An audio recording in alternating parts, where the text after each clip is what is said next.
Don't go to a church where these 5 things are preached. There are some churches you don't need to pray about leaving. You just need to leave. Not every sermon that mentions Jesus is preaching the gospel. Not every preacher with a Bible in his hand is submitted to its authority.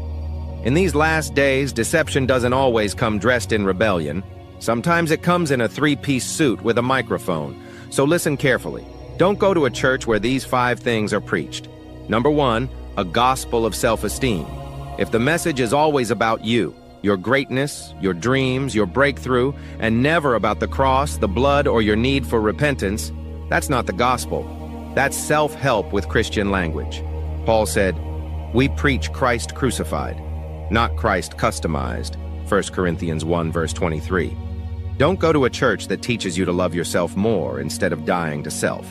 Number 2, a prosperity-first gospel. If every sermon is a lesson on how to unlock your next level or activate your harvest, friend, you're not in a church. You're in a religious pyramid scheme. Jesus didn't die to make you rich. He died to make you righteous. Beware of those who see godliness as a means to financial gain. 1 Timothy 6 verse 5. That kind of preaching doesn't prepare you for heaven. It traps you in greed. Number 3, a God without wrath. If your church never mentions hell, judgment, or the coming wrath of God, it's not being kind. It's being cowardly. A God without wrath is a God who doesn't care about justice. And a gospel without wrath makes the cross unnecessary. What did Jesus say? Do not fear those who kill the body. Fear him who can destroy both soul and body in hell. Matthew 10 verse 28. Don't go to a church that's more afraid of offending man than dishonoring God.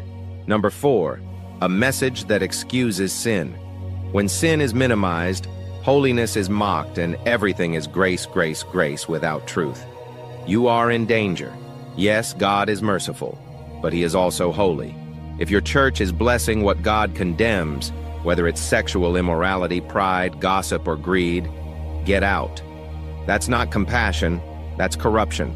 Titus 2:12 says the grace of God teaches us to say no to ungodliness, not to tolerate it in the name of love.